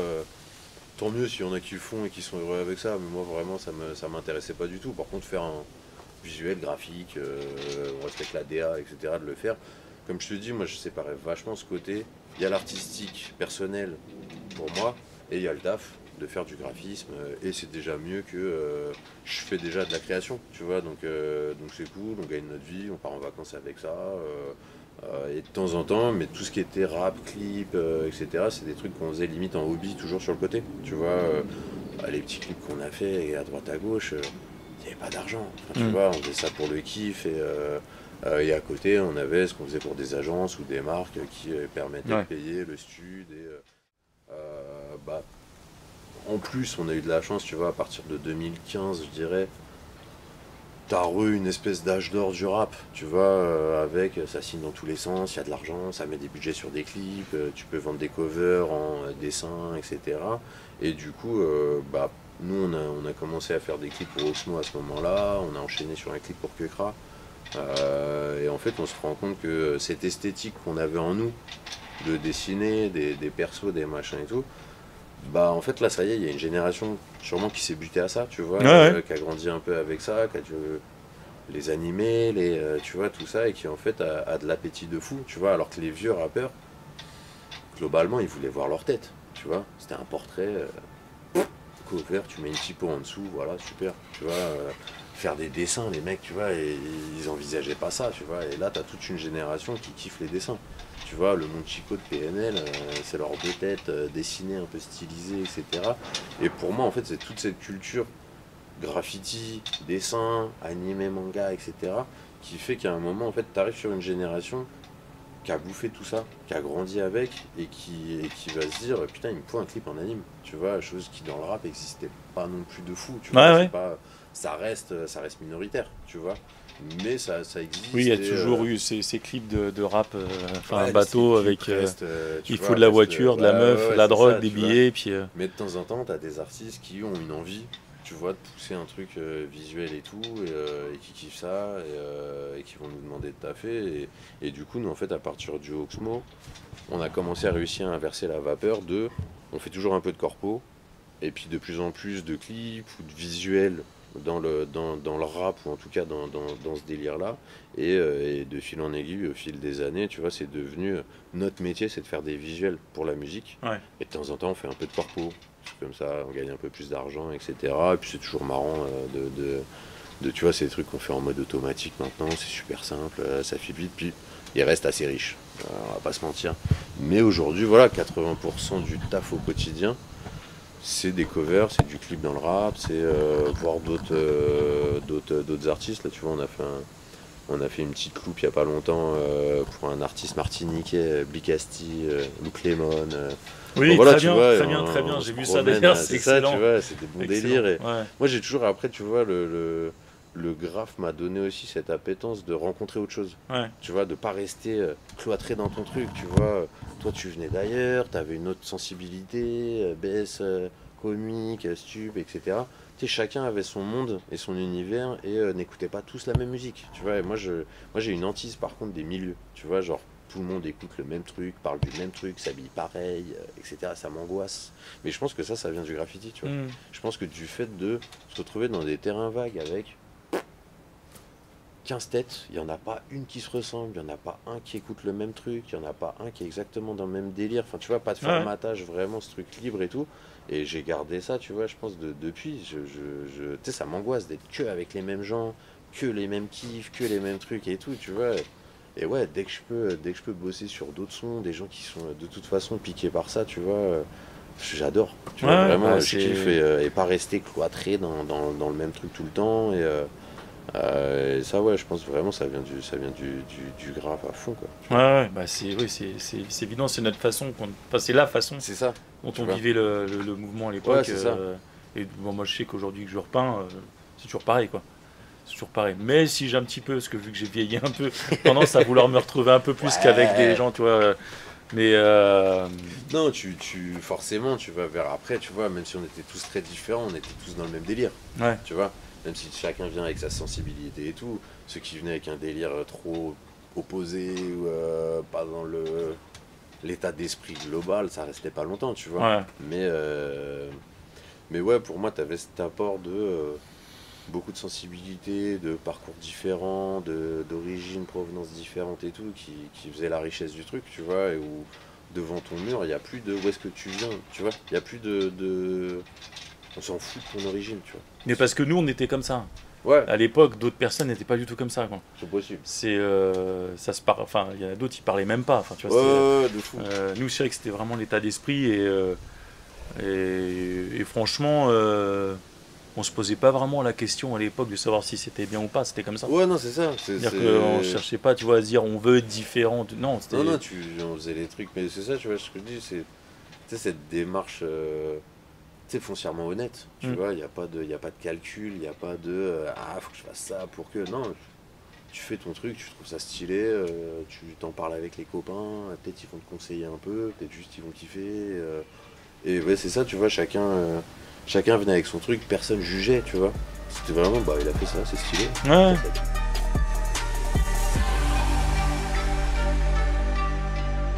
Du coup, aujourd'hui, on en vient au gros morceau de l'affaire, c'est donc le Biscuit Studio.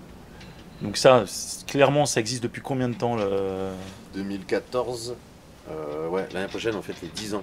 D'accord. Tout ça prend du temps toujours à construire, etc. Après, comme je te disais, c'est que tu vois, en 2014, on faisait encore des clips filmés, on bossait beaucoup dans le corpo, etc.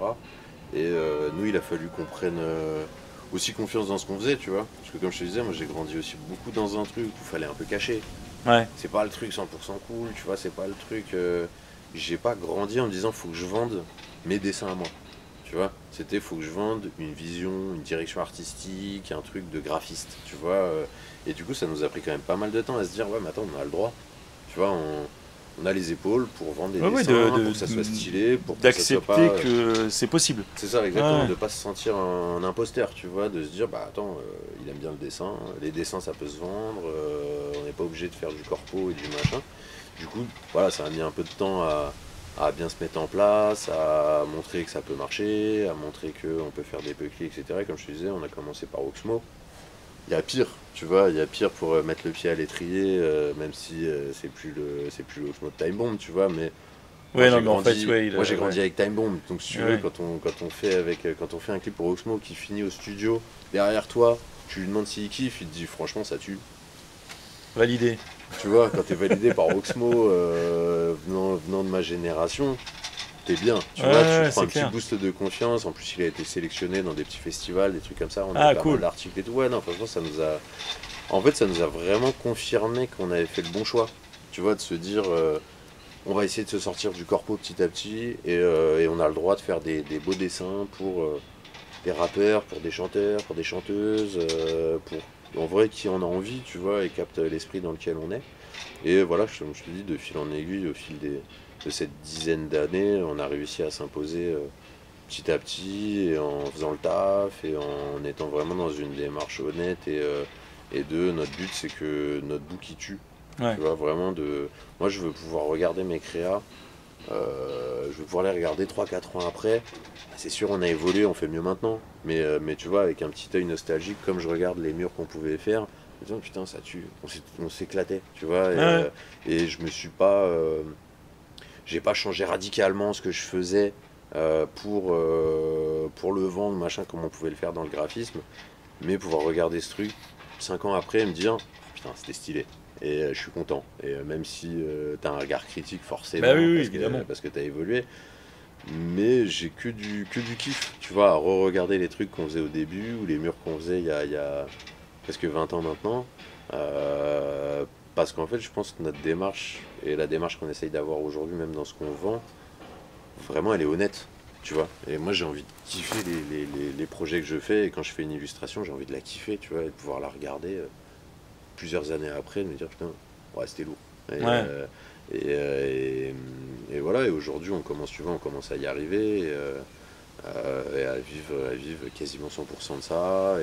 Et on a la chance depuis quelques années, là, tu vois, comme tu dis, tu vois, on sent qu'il y a une patte et les gens nous connaissent pour ça. Et donc, on vient nous chercher quand même pour ce qu'on fait et pour notre sensibilité. Et du coup, bah, là, on est dans un espèce de confort où on vient te chercher pour ce que tu fais, pas pour un devis plus ou moins cher, mais parce qu'on aime ce que tu fais. On vient chercher Biscuit Studio et c'était notre but.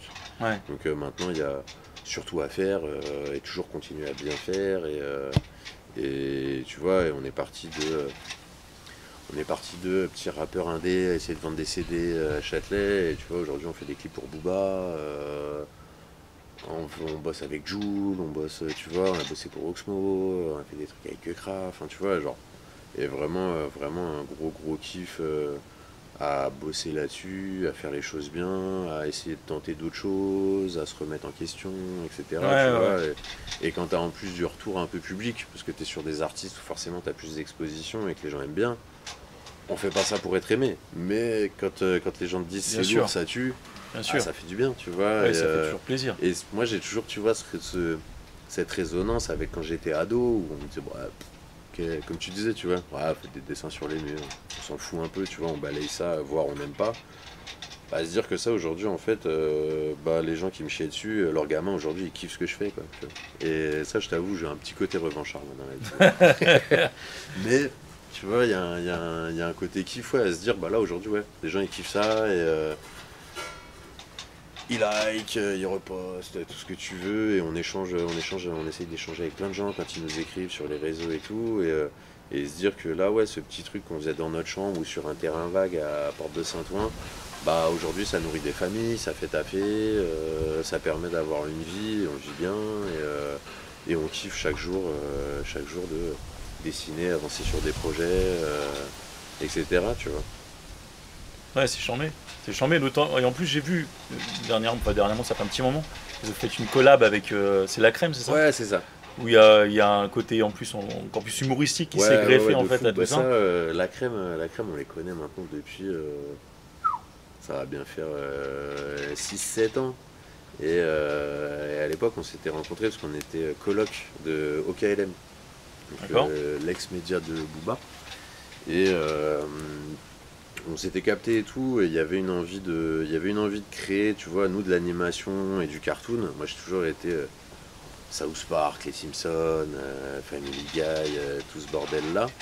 Et on a toujours eu envie, en fait, de créer un espèce de, je sais pas, South Park français autour du rap et tout. Et quand on en avait parlé au tout début, on s'était dit, laisse tomber, on va finir dans un coffre.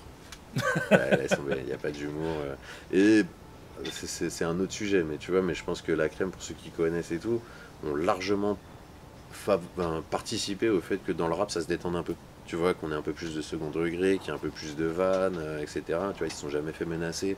Ils ont fait des vannes parfois qui auraient pu, tu vois, dans les 2005, te retrouver dans une cave à t'expliquer avec deux, trois crews bien déter, tu vois. Et du coup, ouais, on a petit à petit, on a monté la série SKU, qui tourne des coups pas trop mal. Là, on prépare la saison 3. Mais ça, pareil, tu vois, c'était une démarche 100% honnête et pas d'argent. mais qu'on avait envie de faire. On a enregistré les voix nous-mêmes, on balance ça sur YouTube, etc. Puis aujourd'hui, là, sur la saison 3, on commence à arriver avec des financements, avec des trucs où on peut vivre de ça, etc.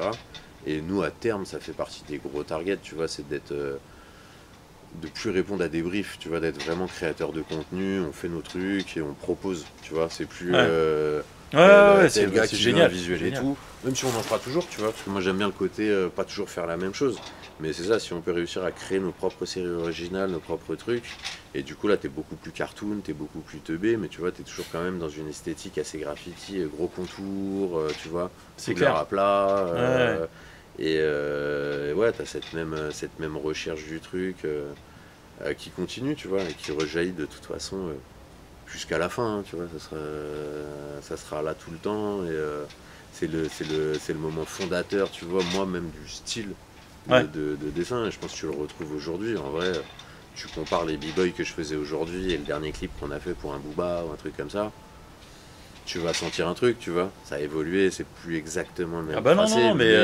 mais c'est... Enfin, tu moi, je vois, sais que... on y Ouais, retrouve... il y a certains traits, je... c'est ça, tu vois, ils c'est sont grillé, toujours quoi. là. Et Ouais. ouais, c'est ça, tu vois, genre, ils sont toujours là. Et ça fait partie de l'évolution, c'est la base, c'est les fondations du truc. Et jusqu'à la fin, ça sera dans le coin, tu vois. Non, mais c'est génial. Vous avez fait des collabs aussi avec des youtubeurs? Ouais, on a bossé avec Masqué, on a bossé avec Amine, plutôt côté Twitch, Eden LZ. Donc ouais, ça, un petit peu, tu vois, c'est pas notre secteur principal, mais ouais, quand il y a des gars avec qui on s'entend bien, Vous avez fait la Weed Story aussi avec... on a fait Weed Story avec Kevin Tran. Ouais, c'est alors ça. ça c'était un gros projet, là pour le coup c'est lui qui avait écrit une histoire, du coup je vous invite à le regarder hein, sur YouTube, mais d'un de ses potes qui avait la maladie de Lyme et qui avait vu sur internet qu'avec de l'huile de cannabis il pouvait calmer ses crises. Et du coup, ça, c'est Kevin avec qui on avait bossé déjà un peu sur un petit générique pour Blague Perdue, où il avait fait un épisode, en gros, tous les trucs qu'il avait écrits et qu'il gardait pas forcément pour des sketchs à la fin. Il voulait pas les gâcher, du coup, il avait fait une espèce de compile de toutes ces petites vannes, etc. Et puis après, il nous avait recheck pour animer à 100% Weed Story, où là, pour le coup, c'était une config qu'on avait peu fait.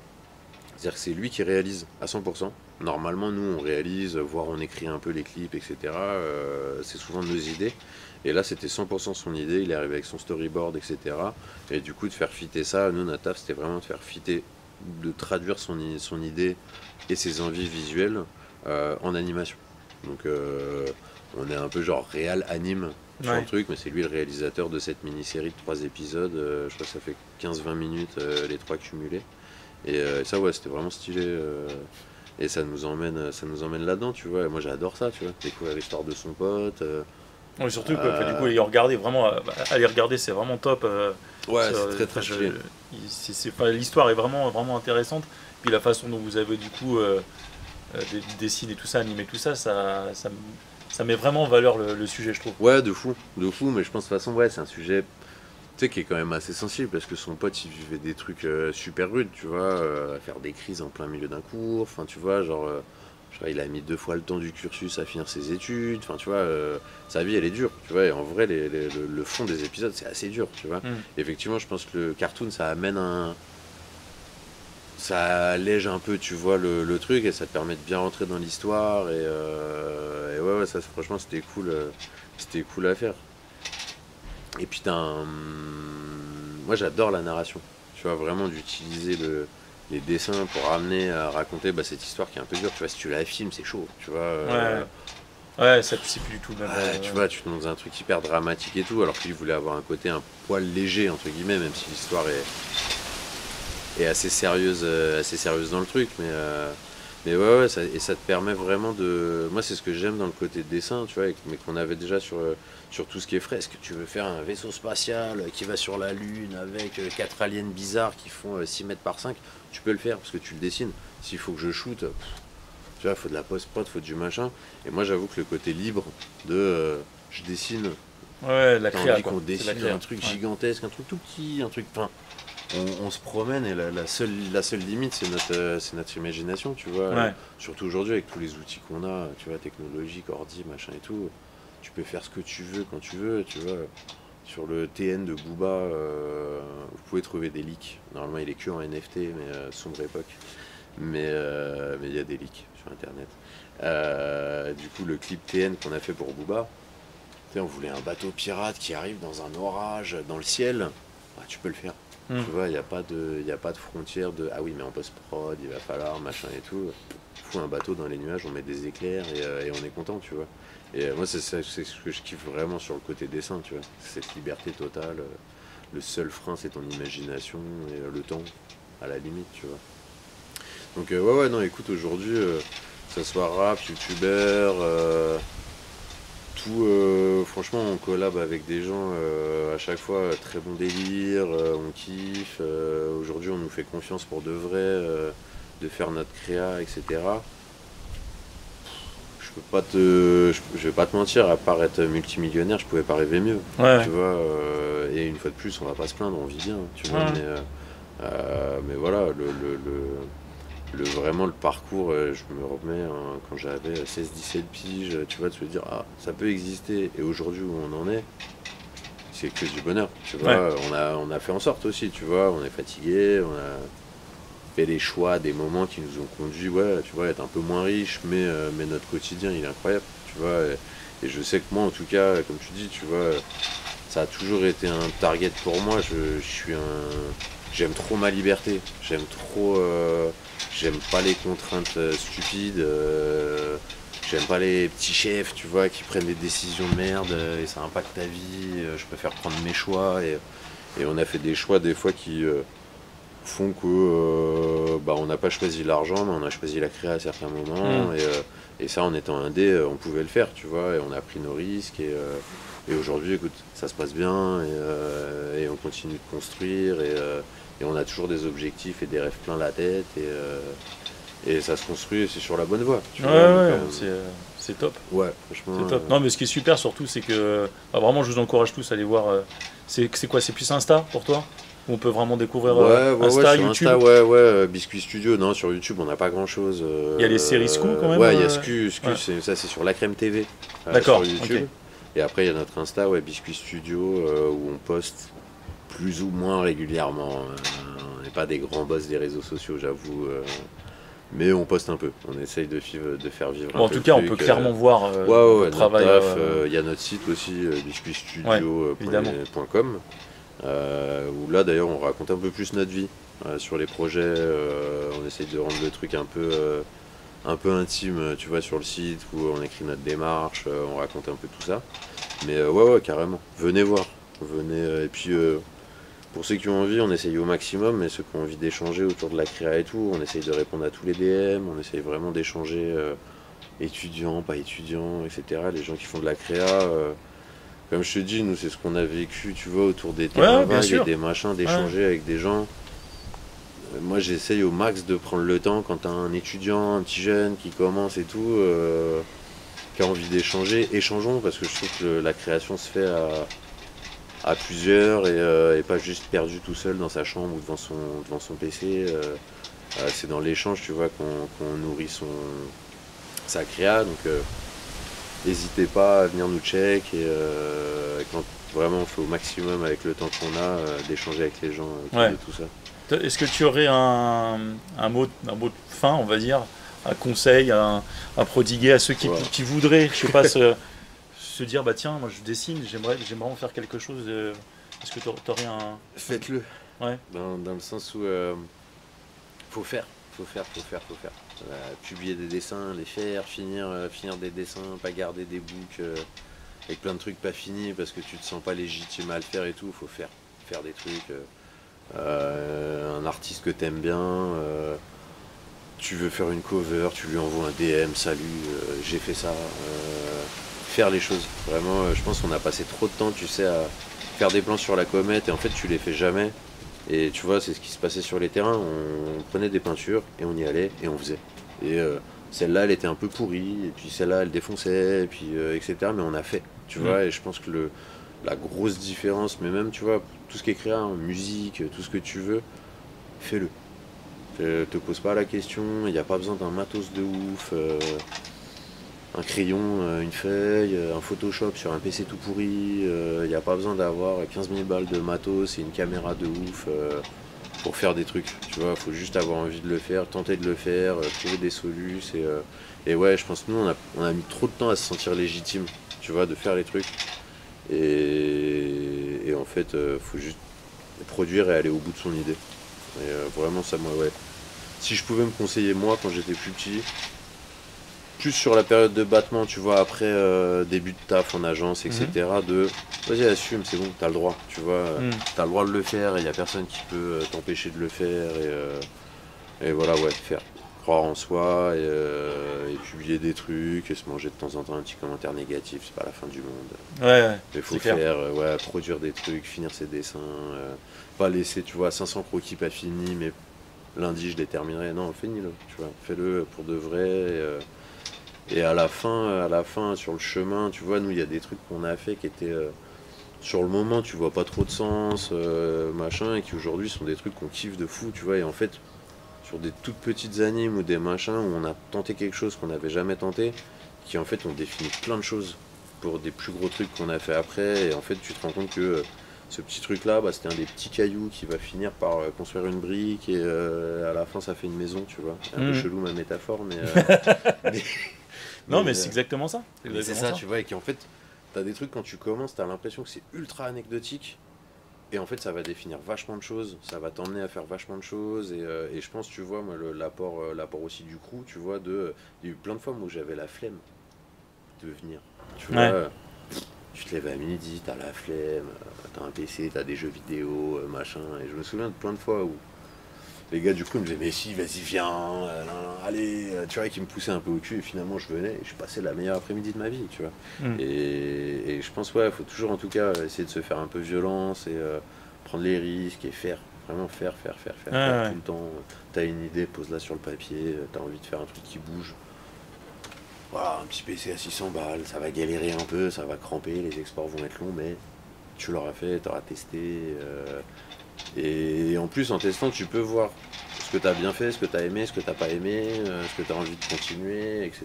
Donc, non, le pire, ouais, c'est de pas oser. Tu vois. Ouais. Donc, ouais, c'est le seul conseil que je peux me permettre de donner, c'est tenter les trucs et faire. Ouais, magnifique, super. Bah écoute, merci beaucoup à toi merci à toi. pour ta participation. Et une fois de plus, hein, je vous encourage tous et toutes à aller voir votre travail sur Insta. Venez. Et toutes les séries SQ là, sur YouTube, j'ai tapé des barres en regardant ça. Et donc voilà, merci beaucoup. Et puis je te souhaite bonne continuation. Merci à toi. Ça marche à plus. Ciao.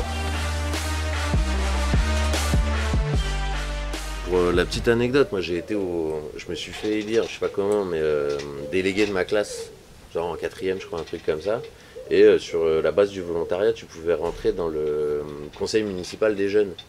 D'accord. Et je m'étais dit, vas-y, let's go, on va tenter. Et en fait, j'ai tenté pour demander à l'adjoint au maire un mur légal dans la ville. Oh.